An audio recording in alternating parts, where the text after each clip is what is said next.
Nah, sekarang persoalannya, apakah semua orang yang berkata, saya beriman, sudah otomatis perbuatannya akan langsung baik? Belum tentu.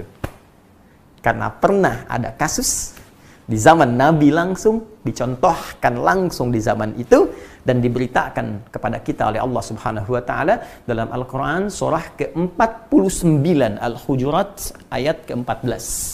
Ada orang Arab Baduy yang langsung berkata, saya beriman. Qalatil a'rabu amanna.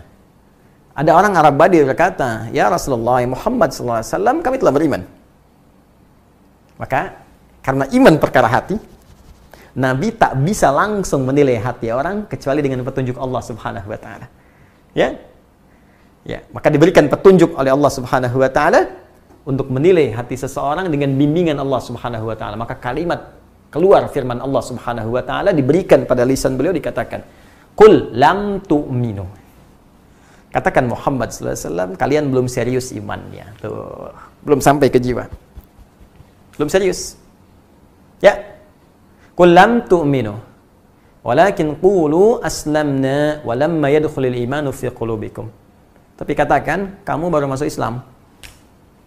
Ya, kalimatnya baru di lisan. Asyhadu an la ilaha illallah, asyhadu anna Muhammadar Rasulullah. Ya, baru di lisan. Cuma belum sampai ke jiwa. Kalau Anda ingin melatih, kemudian bertanya pada Allah, ya Allah, saya ingin bertanya, bagaimana melatihnya? Karena bahaya kalau iman cuma di lisan. Ini baru di lisan. Apalagi yang di lisan gak diucapkan, cuma di KTP dituliskan. Maka KTP-nya yang beriman tuh. Orangnya bisa tidak. Ya. Ini Anda bayangkan, diucapkan saja, nggak nyampe ke hati, bermasalah. Apalagi cuma dituliskan di KTP, di identitas, diucapkan nggak pernah. Itu yang paling bahaya. Jadi kalau iman itu betul-betul telah tersambung di hati kita. Misal kita ucapkan, asyhadu an la ilaha illallah, itu kalimat iman. Wa asyhadu anna Muhammadar Rasulullah, diucapkan di lisan. Dan masuk ke dalam hati. Ya, masuk ke dalam jiwa. Karena iman tadi pekerjaan hati. Maka iman yang ada di hati ini akan memberikan pancaran-pancaran, akan memberikan sinyal-sinyal kepada seluruh anggota tubuh kita untuk berperilaku, untuk berbuat. Dalam bahasa Arab, berbuat, berperilaku disebut amal namanya. Amal.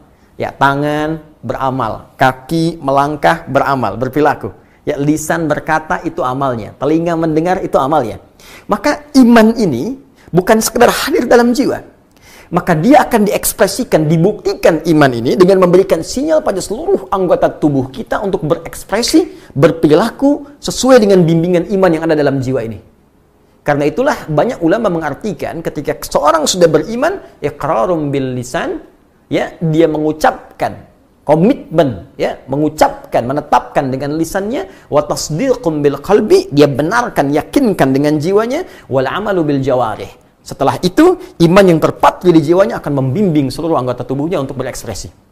Nah, karena dibimbing oleh iman, maaf sekali, karena iman ini tadi melahirkan sumber ketenangan dari kata aman, sumbernya dari Allah Subhanahu wa Ta'ala. Karena Allah itu baik, ya, dan karena sifat ketenangan, keamanan yang bersumber dari Allah baik, maka semua ekspresi yang dibimbing oleh iman itu pasti baik.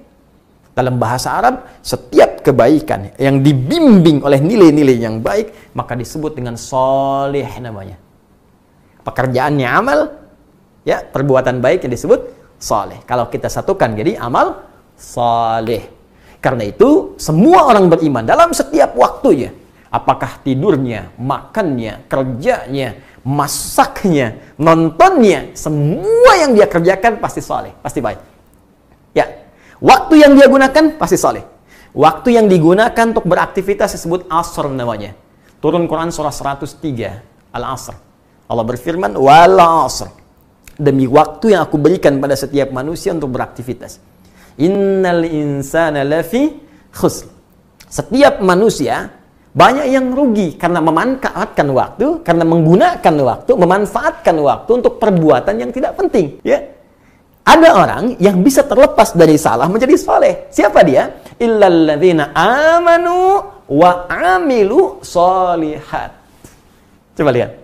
Ya, ketika Allah menyebutkan kalimat iman, illalladzina amanu, iman, lantas bersanding dengan apa? Wa amilus solihat. Iman, amal. Iman, amal. Karena itu jangan heran, di dalam Al-Quran setiap disebutkan kalimat iman, bersanding dengan fungsi anggota tubuh, pasti diarahkan pada yang baik. Jadi kalau orang sekedar mengucapkan saja, tidak dibenamkan pada jiwanya, terpatri di sanubarinya, maka iman itu tak akan membimbing dia menjadi pribadi yang baik.